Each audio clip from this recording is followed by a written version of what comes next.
Follow the sound of my voice to receive thy blessings. Unburden yourself. And welcome to the Church of Last Resort with the Dr. Reverend Jelly Roll.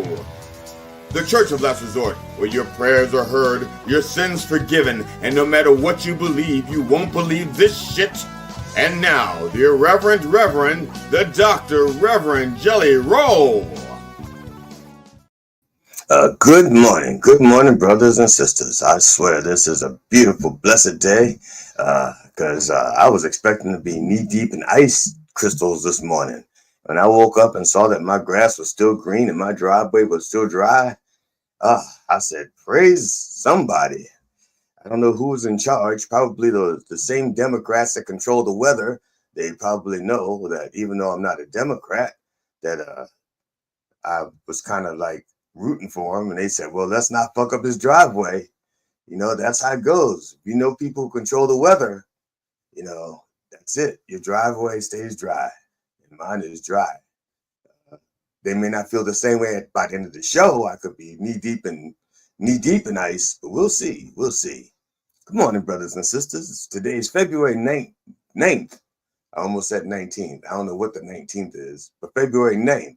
Yes, indeed. And to anyone, welcome. Anyone who is joining us for the first time, welcome. Because no matter where you are, if you're here, we're glad to have you. All right? So if you're here, welcome. Welcome to the Church of Last Resort. I am the Dr. Reverend Jelly Roll, PhD, DDS, ADHD, MCMLIX. Yes, indeed. People have also called me the racy reverend, the pervert pastor, the vile vulgar vicar of vice, the sexy shepherd, the missionary man, the minister of mischief, the wicked witness, the dirty deacon of doggy style, the frisky fry, the ass man abbot, the booty banging brother, the handsy high priest, Father Fistmas, the holy hoe, the divine dominating dominee, the depraved preacher, the minister of bacon love, the clergy of cunning conversation while eating pussy, and that nasty N-word.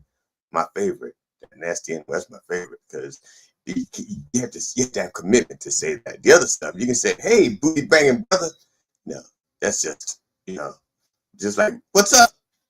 But when you call me that, the N-word, I know you put some great thought into that. You didn't just come up with that. That's right. You didn't just come up with that on your own. No, you put some thought into it. You were like being really creative when you came up with that one. That was like deep brain power, gray matter, serious gray matter being involved with that one. Yes, indeed. The point is that I come by many names and by many methods, but I do not come easy. Absolutely. And my close friends know that. So, children, and I'll call you all my children. I don't know why. I'll talk about that in therapy. Let us begin in the name of George Carlin, Robin Williams, and Richard Pryor. Can I get the fuck yeah, y'all? Fuck yeah! Yes, indeed. Yes, indeed, children. Now,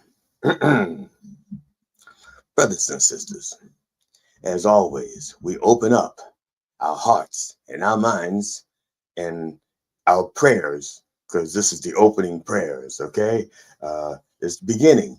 We open them up, and then we got the closing prayers. Actually, they're the same prayers that we opened earlier. We just close them up and put them in a little box and save them for a rainy day when we need them a little bit later. You know what I'm talking about? Yes, indeed. Yes, indeed. So I just fucked up somewhere. Don't worry. That's you. That's me. That's me. I don't know what the hell I'm doing. I did it right last time, but I'm not gonna worry about it. Good morning, brother Ian. Yes, indeed. Yes, here we go. Opening prayers. That's right.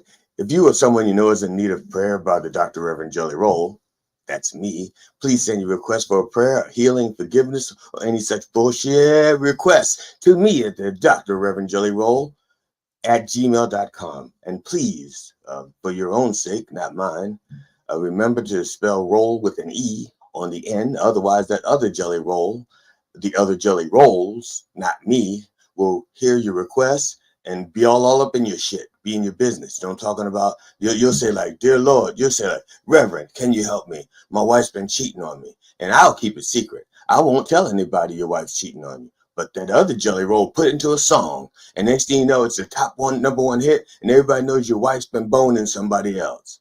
See, I won't do that to you. You know, yeah, the other jelly roll, because most jelly rolls are musicians. It's just, I don't know why that is. You know, like blues musicians, country musicians, they think it's funny to make fun of my name. Okay, I've had this name for like a lot of years before most of these jelly rolls are born. As a matter of fact, they're stale. If they were Twinkies, they'd still be fresh. They might be Twinks. I don't know. They could be Twinkies. I've never met any of them. The point is, my email is drevjellyrolle@gmail.com. Okay, that's the point. All that other shit, you don't have to listen to it. I don't remember what I just said. But you should remember this. This is our disclaimer.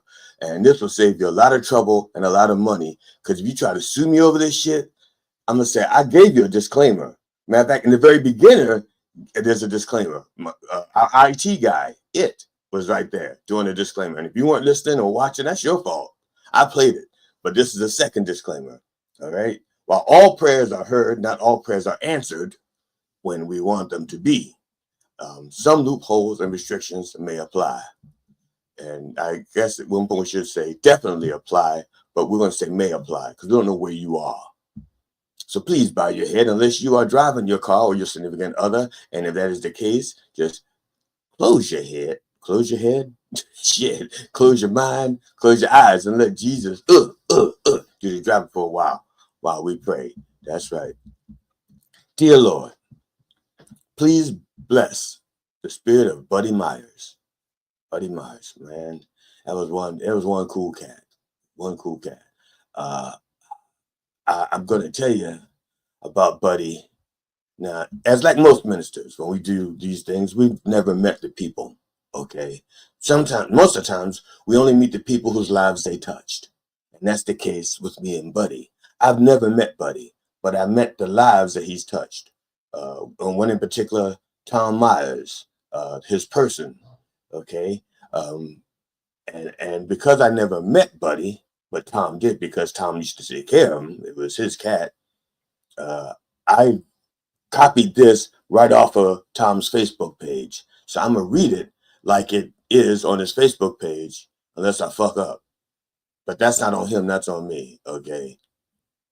Now, on a personal note, just you know, Tom, if you're watching, I know you're not because you're not that kind of comedian. You don't watch other comedians. I know you're not watching. But somebody who knows you is probably watching. They're going to say, hey, Tom, you know that your friend, the Dr. Reverend Jelly Roll, did a tribute to Buddy? And you might say, what the fuck you do that for? Or you might say, that's very nice. Buddy, okay, this is what Tom wrote about his departed cat, Buddy. Buddy lived quite an amazing life. How many cats go from scrounging for food outside of a convenience store to being a loving playmate of visiting children to being a minor social media phenomenon because of their person's underground cult status to being greeted by a congressional candidate to being featured in a cat calendar to being yelled at by not only a quote last comic standing winner, but also a Saturday Night Live alum over a Zoom or StreamYard camera. I'm going to answer that. Only one. It's Buddy, because I say so. One more thing.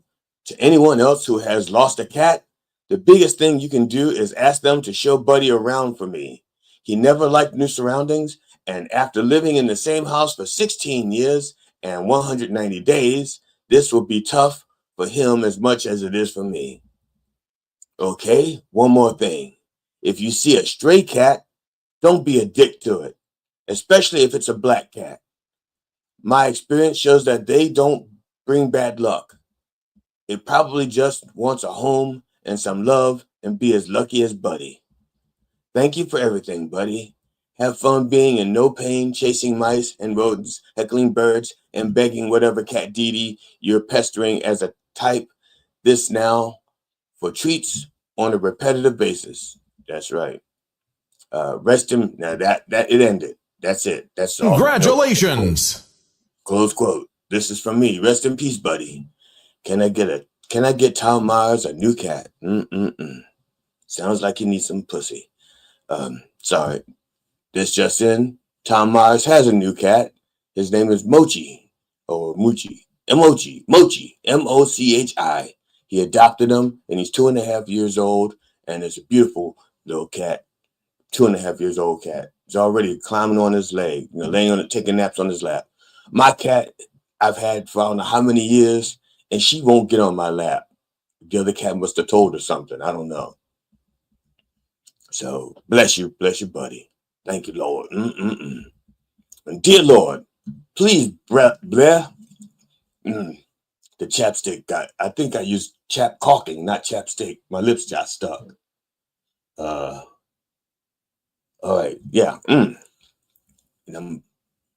Dear Lord, please, damn it. Somebody don't want to be blessed. My lips keep, I'm going to try it one more time. Dear Lord, please bless brother Irv Gotti. Okay, Irv Gotti, the famed hip-hop music executive from New York City, has died at the age of 54 after suffering a stroke. And I'm going to say this just one more time. Life is like a game of golf. The fewer strokes, the better. All right, that's for all my people out there who haven't had strokes. Try to avoid them, okay?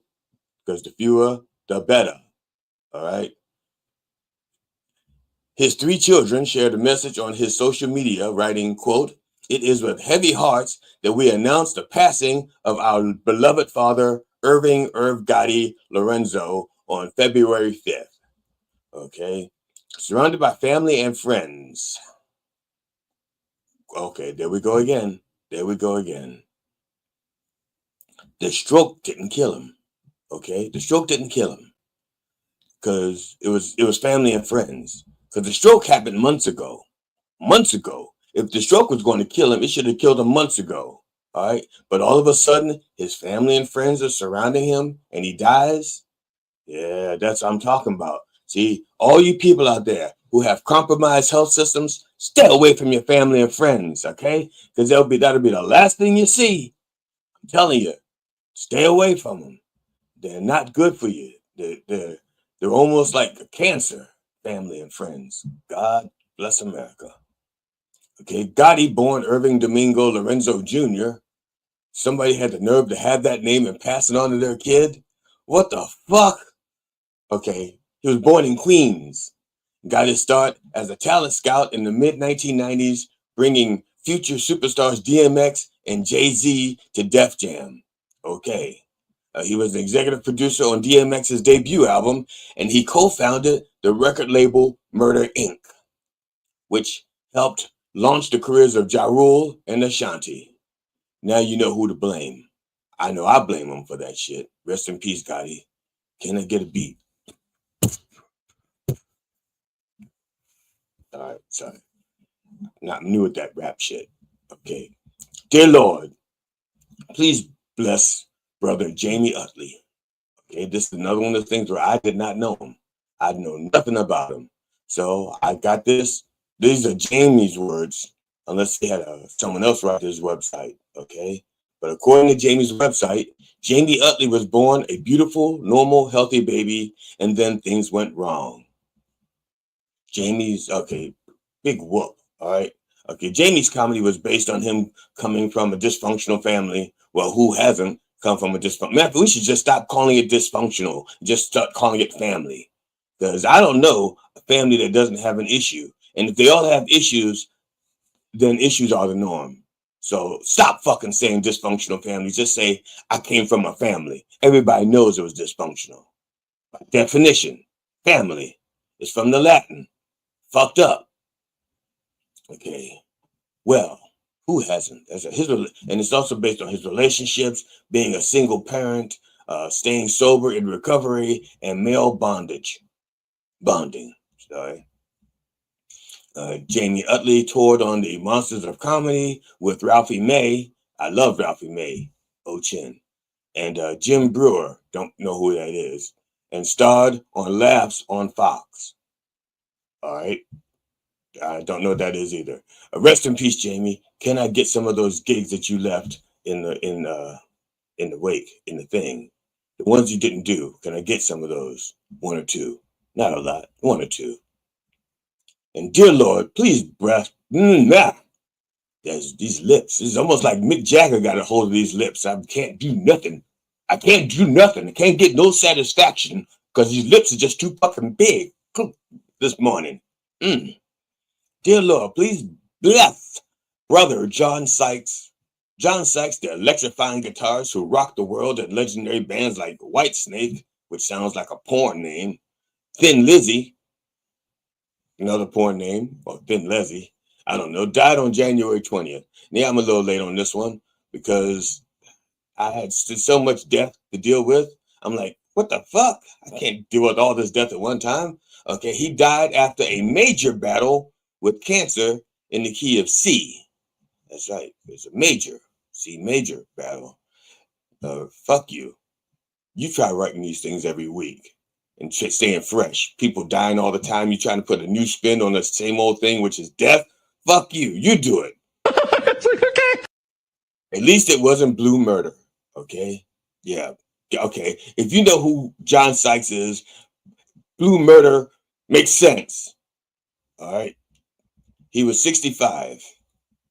A youngin' by my standards. Sykes rose to prominence as a member of the heavy metal band Tigers of Pantang,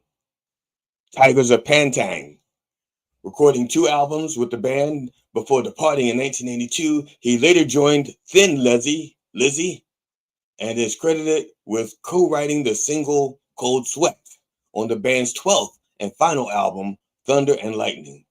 I didn't know Thin Lizzy had 12 albums. Shit, I thought they had 2 songs. Jailbreak and Boys Are Back in Town. Now I'm learning they had 3 songs. Cold Sweat. They got 3 songs over 12 albums? Fuck. That's like Grateful Dead kind of shit, or Fish. You get 3 songs and it takes 12 albums. Son of a bitch.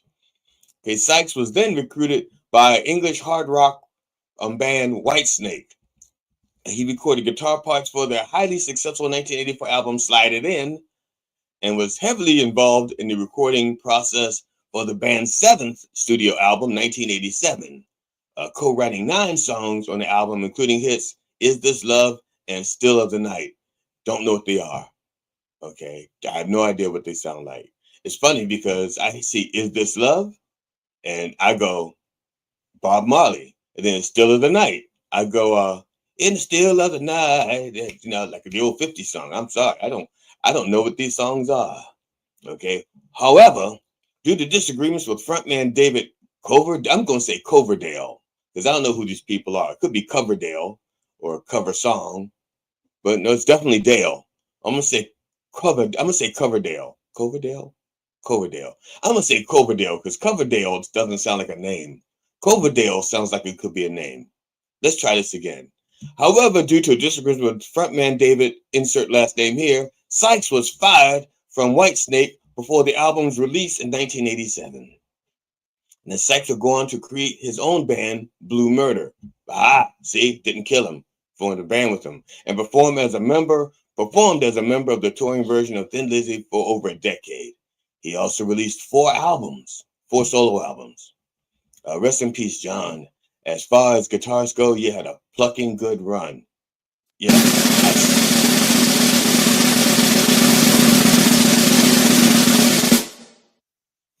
Thank you. I'll be here all day for the next 41 minutes. And finally, Lord, please bless the drummer behind the scenes at Mind Dog TV. They're truly doing your work, helping to spread your word throughout the wordosphere. They could be anywhere today, but they woke up. Even though they didn't want to wake up, they woke up and they showed up. That's the important thing. Waking up and showing up, putting it in your cup. That's it. And that ought to count for something, Lord. So bless them. Bless them with the things they need and the things they want and the things they got to have. Congratulations. That's right. The place to go to get minddogtv.com, the place to go to get your Church of Last Resort gear. Okay, and you will need that gear if your car is broken and your transmission and says that gear is busted, and you go to Church of Last Resort, you can get another gear. That's right. Or if you're slowing down and they say you're dragging your ass, man, get that thing in the gear. Okay, then go to Church of Last Resort, go to Mind Dog TV, and you get a gear, right? And just like boom, boom, boom, gears like first arm, second arm, third, fourth, fifth, and reverse. Crack that thing up. Oh, sorry. I don't know where that came from. It's probably my slip differential or something, whatever it's called. So, brothers and sisters, as always, we couldn't do this without you and out without the Lord. So let us all together have a bump for the Lord, a little bump for the Lord, not a big one, because we got to drive later. So a little bump for the Lord. That hit the spot. That fucking hit the spot. Yes, indeed. So, brothers and sisters, in the name of George Carlin, Robin Williams, and Richard Pryor, can I get a fuck yeah? Fuck yeah! Brothers, yes, indeed, brothers and sisters. Now, before I go on with the sermon today, which I think we called it, I got the tariff. I think that's what we called it. I got the tariff. But it don't make sense to me, or something like that. I can't remember now. But because for some reason I deleted the title there, because I probably changed the title and just didn't remember what the new one was. Doesn't matter. I got it written down. But before we start our sermon, we want to, pay homage to the Coffee with the Dog show, because without them, I wouldn't be doing this right now. Because for one thing, I'm all over. I'm using their StreamYard. I wouldn't be using out. I don't know how to use this shit live. If I did it, it'd be recorded and you see it next week or later today or something. Excuse me. But because of the great people at Mind Dog TV, Coffee the Dog, you hear this live. All right. And because of you, you hear it live. Because we can put it out live, and if you don't listen, you don't hear it anyway. Or see it. So bless you. But if you are out there and you have like something to promote, like a book or a song or a joke or let's say you have drugs you want to sell or whatever it is, or promote any of the site. And a lot of that comes. That's right. A lot of that comes. Okay. And if you got it coming in, you want it going out. Otherwise, you don't get to make the money. So book yourself on Mind Dog TV, and Sister Curly Hair So Bright is going to tell you all about it. Bang. Comedians, musicians, songwriters, filmmakers, authors, and podcasters. Coffee with the Dog is booking for the winter and spring now. Get free publicity and hone your interview skill in a fun and safe setting. Coffee with the Dog is a live radio, live stream podcast based in New York that airs daily Monday to Friday 9 a.m. to 11 o'clock in syndication on iHeartRadio, as well as video streaming platforms like YouTube, Twitch, Rumble, and many other platforms. Guests usually come on remotely via StreamYard, like Zoom but easier, although occasionally we do in-studio interviews. The morning show focuses mainly on comedians and musicians, and they have interviewed many top names and classic celebrities such as Robert Klein, Mike Binder, Eddie Brill, Doug Stanhope, Steve Byrne, Paul Provenza, Jeff Altman, and many, many others. For booking, go to minddogtv.com/booking. Thank you, Sister Curly Hair So Bright. Thank you. That's so. Do as the sister says. If you got stuff that needs to be promoted, you and other people that know about it, come on. Just book yourself. Just schedule yourself and show up.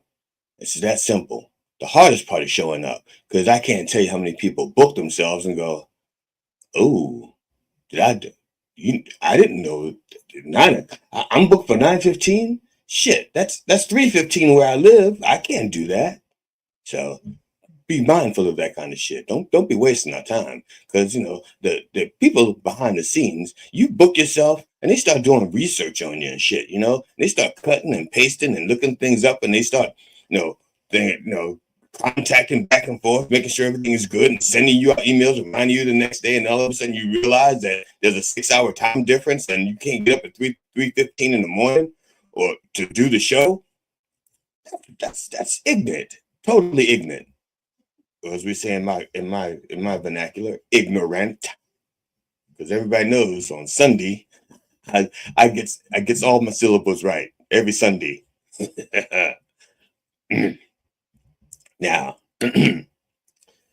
brothers and sisters, Trump's newly appointed inflation czar, when asked how Trump's executive orders to purge federal agencies of career employees will combat inflation and fix things that he claimed Biden did to ruin the economy, offered this chart with the following explanation.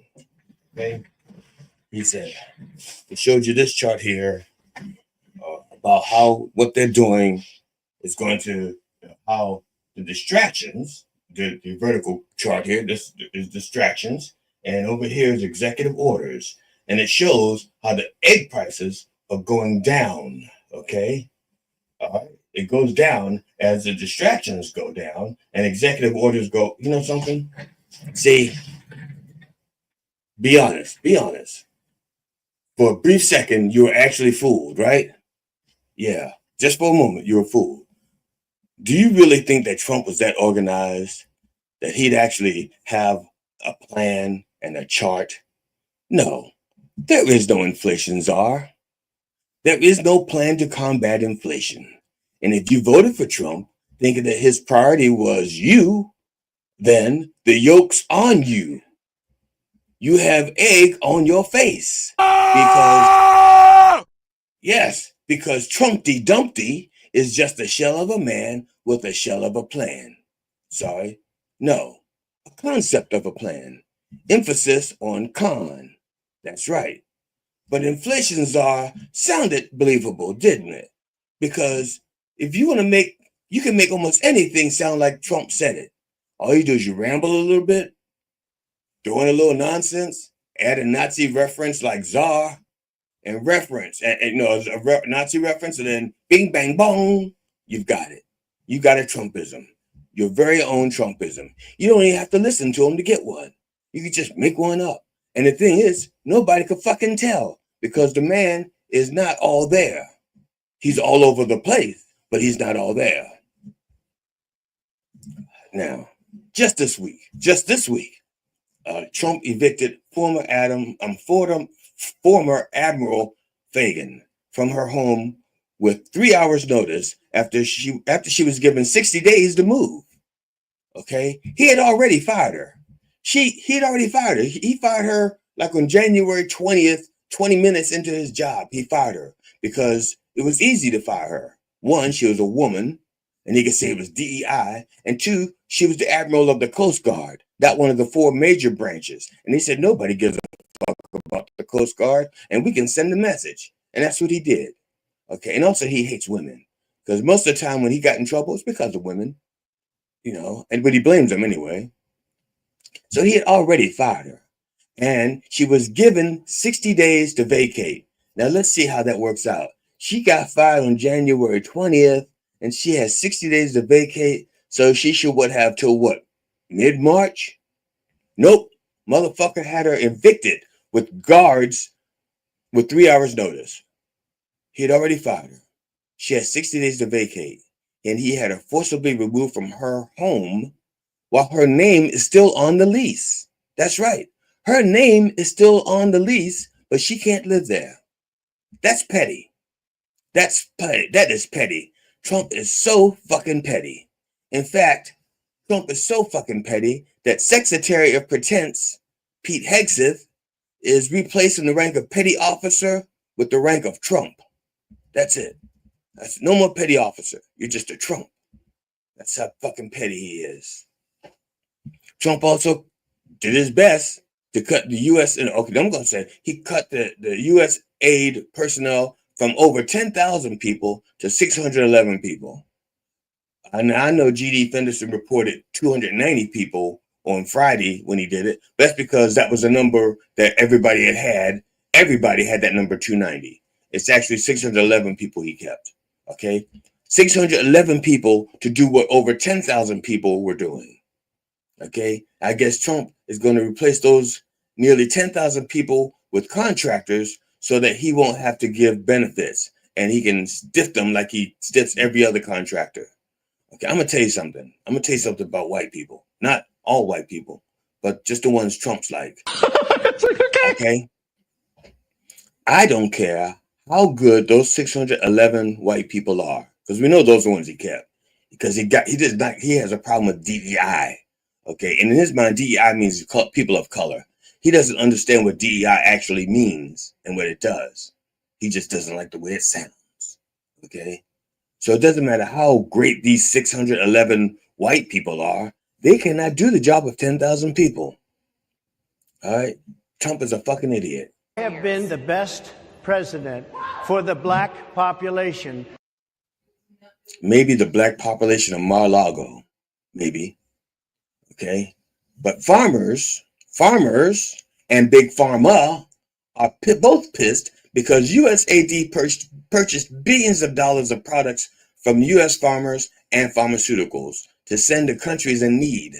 Okay, there are now thousands of tons of food, medicine wasting away on docks because there's no one to process it and bring it in. It's just wasting away. Okay, and also that means that's billions of dollars worth of stuff the farmers is not going to be able to sell because USAID bought that shit.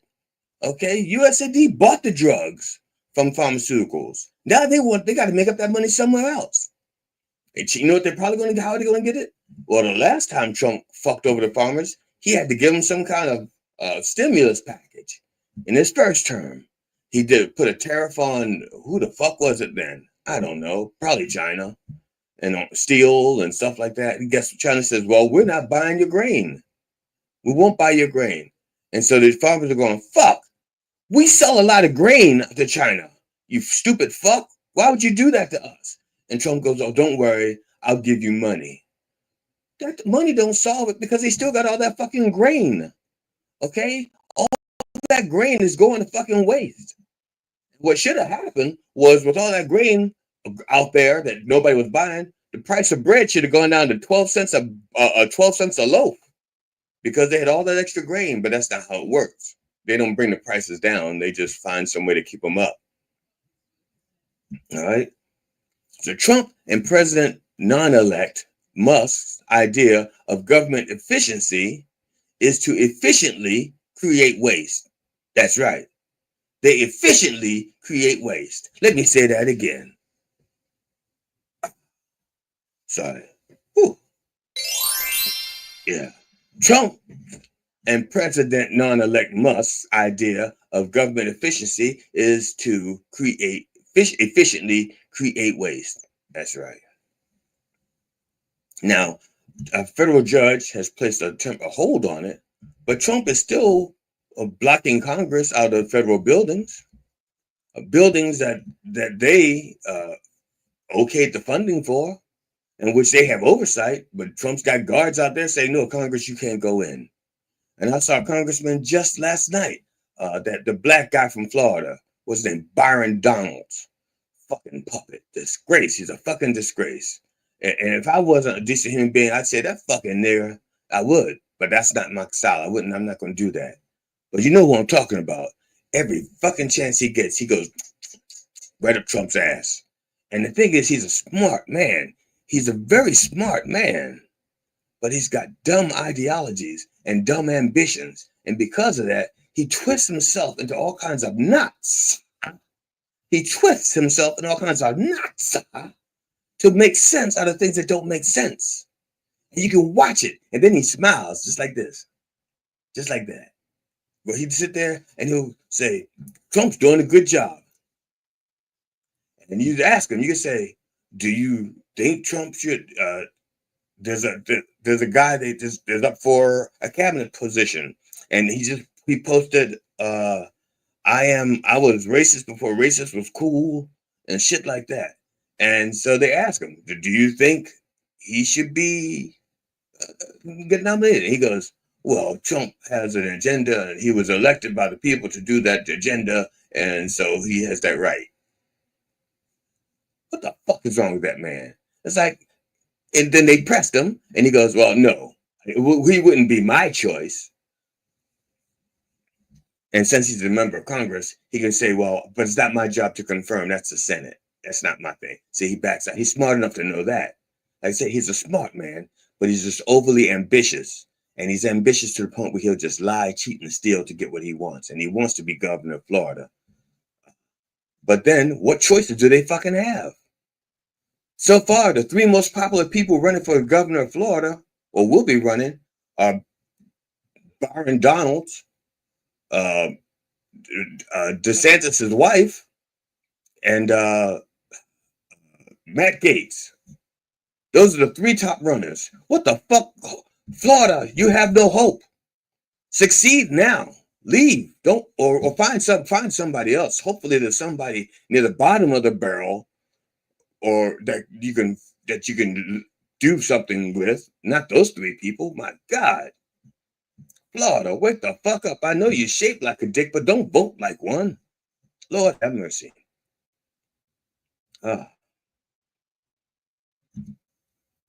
Is it too much to ask that the Republican members of Congress take a public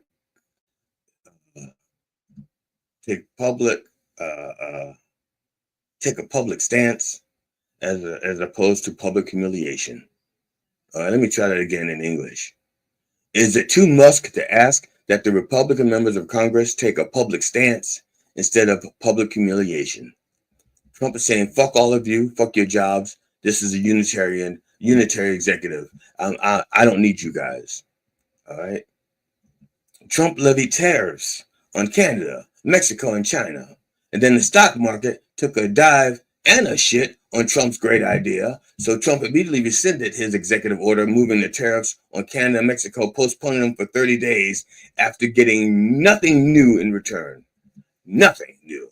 There's things that they said they were going to do.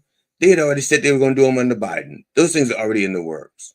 The $1.3 billion that Canada is going to throw toward border security, that money was already in the coffers.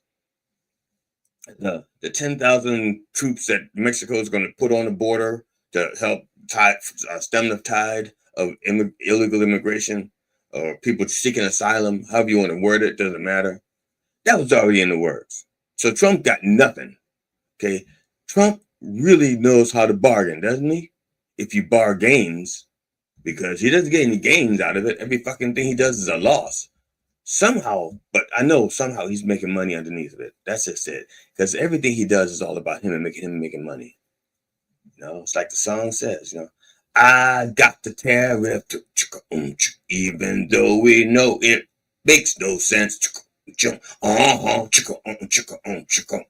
I got a tariff. Sorry.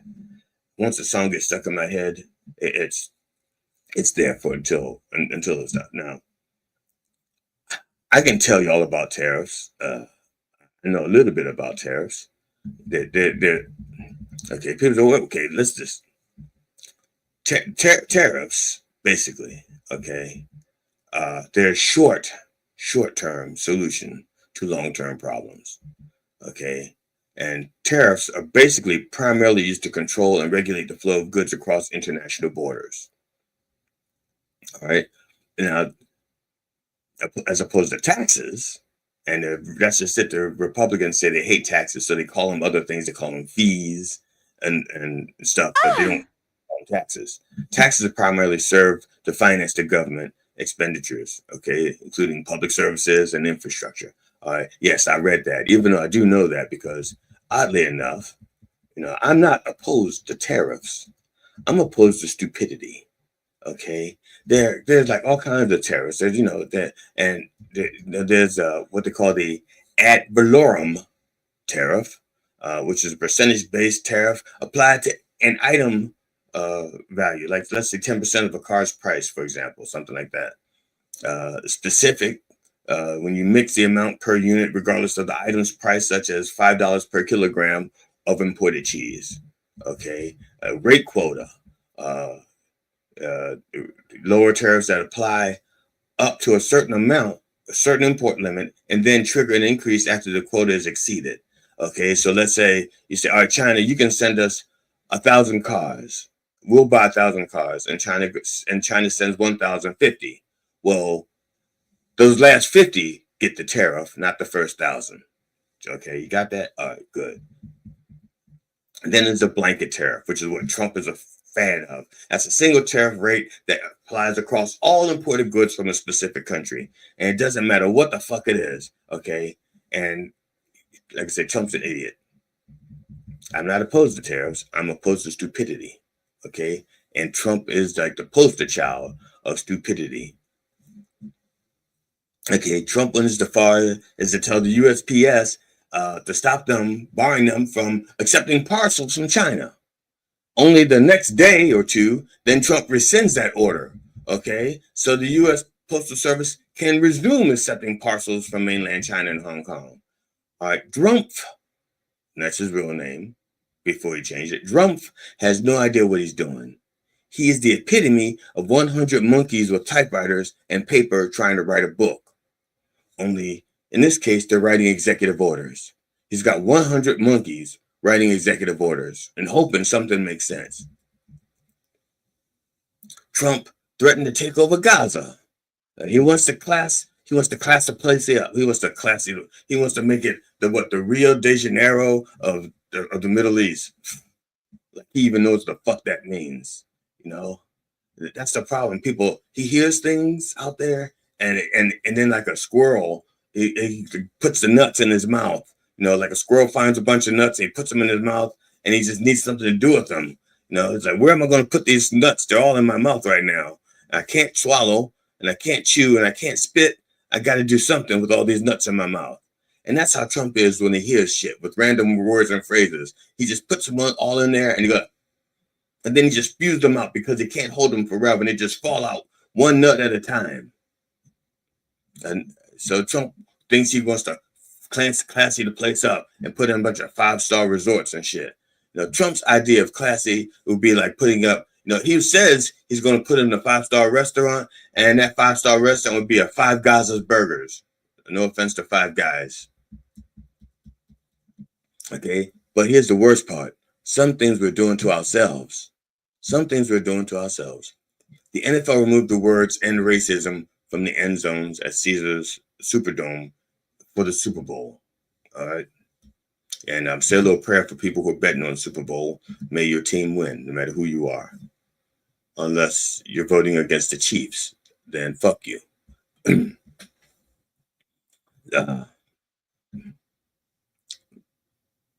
Now, I'm not saying that the NFL should be putting slogans in the end zone. I'm not for it. I'm not against it. You know, the thing is, it's the reason they did it. It's the reason they removed it. Okay, they went through all the trouble of writing "end racism" in the end zone, and then Trump, because he has made his stance against diversity, equity, and inclusion initiatives clear since he took office, signing his executive orders on the first day in office to end DEI programs in federal agencies, not NFL. Federal agencies and putting employees on those programs on leave. Okay, fine. That's the federal government. We'll argue over whether or not he has the right to do that or not. So, but he has no say over the NFL. The NFL didn't even want to be an owner. He tried to be an owner, and they said, no, fuck you. Okay, so maybe the NFL needs to hide any disabled vets also, because we know how Trump feels about disabled vets. He doesn't like them. He's embarrassed by them. They make him look bad. So maybe the NFL shouldn't be traipsing out any disabled vets because Trump doesn't like that. And maybe the NFL needs to hide any minority coaching staff, since the Rooney Rule may have played a part in their getting hired. The Rooney Rule only existed because they wouldn't hire black coaches. They wouldn't even interview them. You know, it didn't matter how good they were. They weren't even being talked to. So the Rooney Rule existed. So hide your black staff from Trump. Don't let them see him. And for God's sakes, don't let Trump see that there are any black quarterbacks in the NFL. The NFL's going to have to hide the black quarterbacks too. NFL, take your fucking cowardice and stick it in your tight ends. Okay? Just because Trump is a whiny little bitch doesn't mean that the rest of the country needs to be one.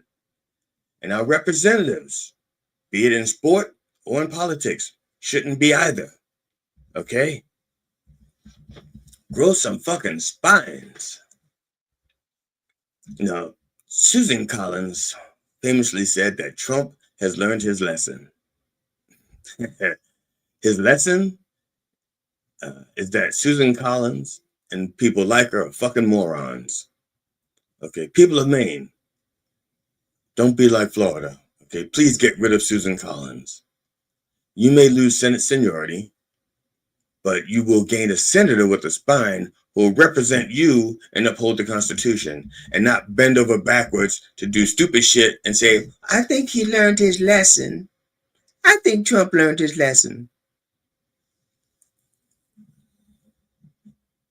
Now, I'm picking on Republicans because they're the ones that are in control. They're the ones that are, they have the House, they have the Senate, and they have the Supreme Court. That's why I'm picking on them, because they're the ones that aren't doing anything to stop this madman. Okay? If the Democrats are in control and not stopping them, I'd have a fuckload of shit to say about them. But for the most part, the only thing they can do are procedural things. And I think they're doing as many procedural things as they can. The rest is up to us, okay? We have to call these motherfuckers. We have to call their offices. We have to make sure they know that we are not fucking happy with what they're doing, okay? Especially Republicans, because they're just sitting back and saying, if you voted for a Republican for Congress because you wanted them to represent you and to represent your district, and they're sitting back and not protecting your district because they're afraid of Trump, then they're not representing you. Why did you put them in office? Okay? And why are they accepting the job if they're not going to do it? Probably be to enrich themselves. Which is why I do this. That's why I do this. I do this to enrich myself. Thank you. This is the Church of What's Happening Then.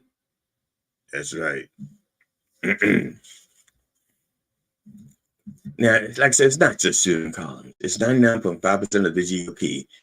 They have like no spines, and Trump is going to make it impossible for them to import any spines.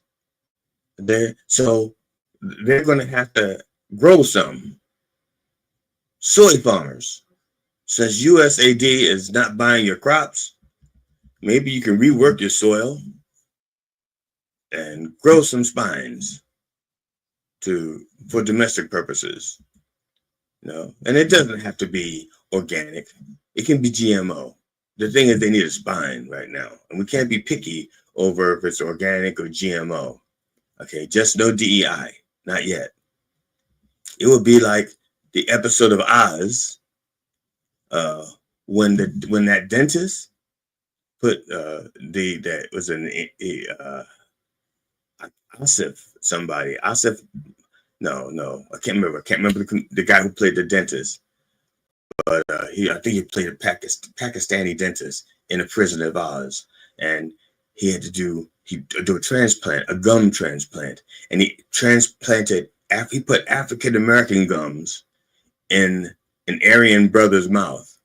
James Ronson is the Aryan, bald head guy. Of course, bald head. That's redundant. I said Aryan and bald head. That's redundant.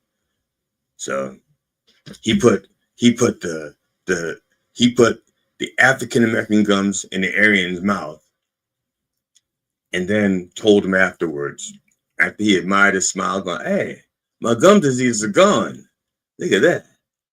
And then he goes, "Them's nigger gums," just like that. And if you go to a supermarket right now, and you go to the counter where you can buy all that stuff at the last second, all the gum, you'll see like Eclipse, and you'll see Dentine Ice, and you'll see all the other gums up there, and then you see the last pack, be nigger gums there. You can go look for it, man. And if you don't see it, ask for it by name. go to the counter and say, "Excuse me, ma'am, sir, I see you have Dentine Ice. I see you have Orbit. I see you have Lucky Stripe or what Beach Nut, but I don't see the nigger gum. I heard about them. It was on the Reverend Jelly Rolls thing, and I want to try some. So I asked for it by name." So it's funny. I want to invite you to do. Here we go. That's what I just ended. The next thing says for me to play. I got to play this other thing, but before I play it, I want to talk. I want to set it up. Okay, I want to set it up. See, GD Fenderson has a gig salad account where people can book him for private events, and I'm going to be joining him with my blessings and blasphemy stuff, my games. We're going to, and so I'm starting to direct traffic in that direction now, even though I'm not ready yet. I'm still. I have 2 more games I'm working on right now, and so I can have like a dozen games to prepare for these peoples. But in the meantime, you can still hire GD Fenderson. Toss his that's funny. Toss his gig salad. Yes. And suck my is that my dipstick? Whoa. Woo. Getting randy out there. So right. So I just want to play it. Now we can play it because it's not now. And it's just a second. So this is just to promote GD Fenderson's gig salad account to drive traffic in that direction. So now we can. One of the things I've learned over the past few years is that I have spousophobia. I'm afraid of my wife. For those of you who didn't know what spousophobia is, I'm afraid of my wife. Now, I did not know I was afraid of my wife. And I just had no idea. For years, I thought I was just compromising. I mean, when we first got together, before we got together, I used to use Opera Fresh. When we got together, then we are using Crest. Before we got together, I used to wash my clothes in Tide. Now we use all. And before we got together, I used to shave with the Gillette Mach 3 razor. Hey. We use a Lady Schick.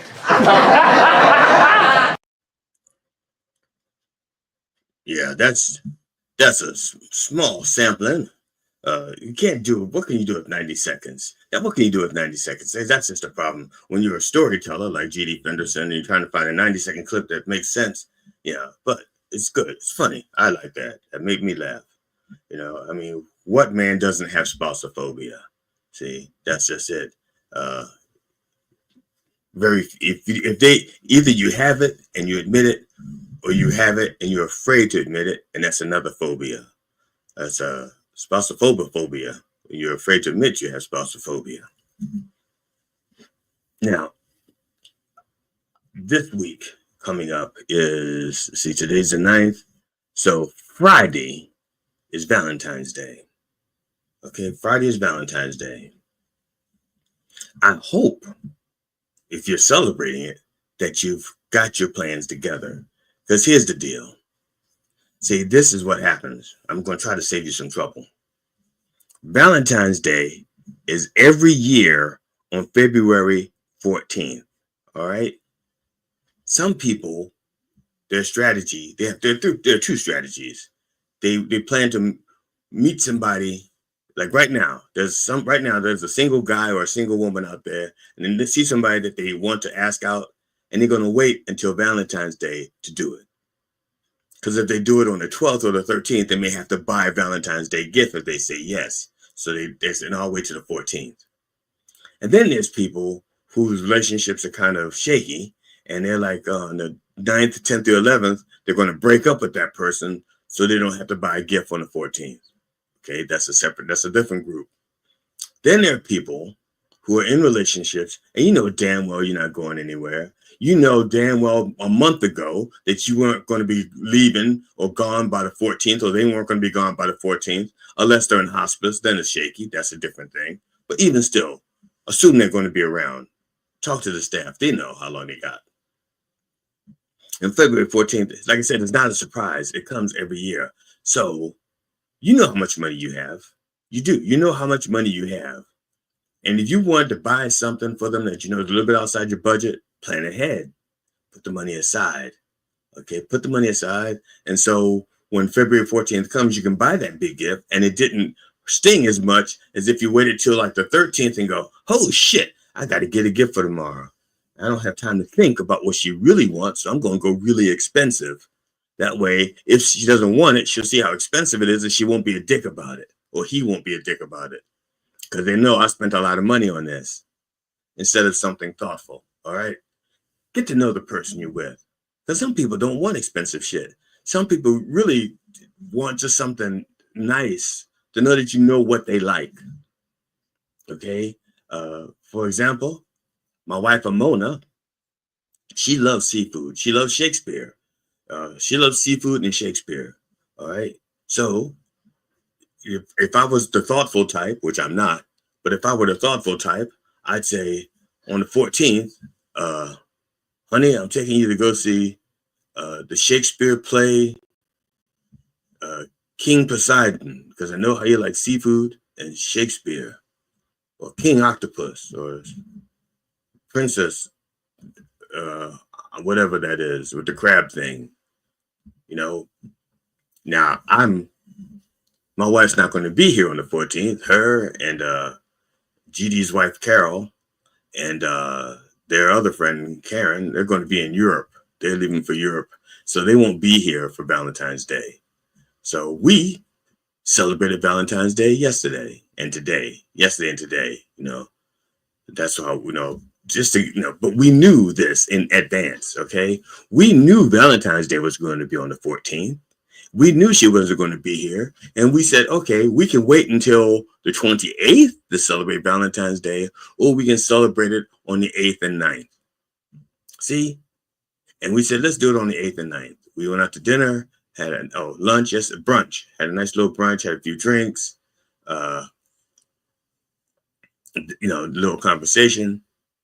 So my thing is, guys, you have like 5 days, guys and gals, you have like 5 days, if you're celebrating it, to put some thought into it.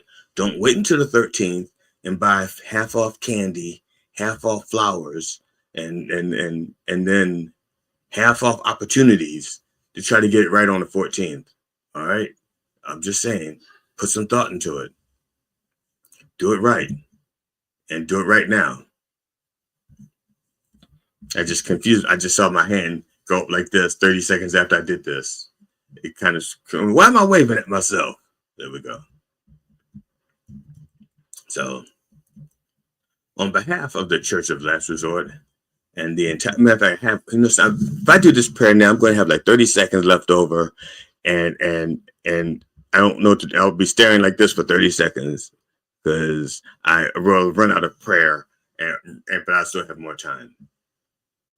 So I'm going to tell you about, I have an idea, okay? I have an idea. I'm just going to tell you about it now because I don't want to forget about it. I have an idea for a sermon. I don't want to tell you about it because I don't want it to be a surprise.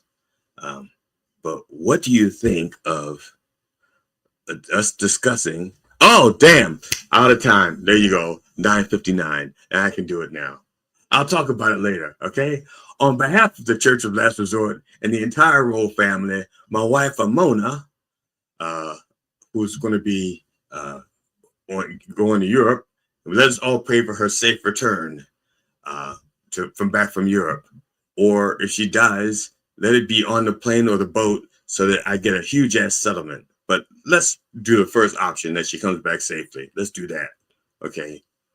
But if she doesn't, big ass settlement, okay? Come back safely, or big ass settlement, but come back safely first. Because to be honest, I don't want to take care of all these cats and dogs and kids by myself in the house, and I don't want to break in a new wife.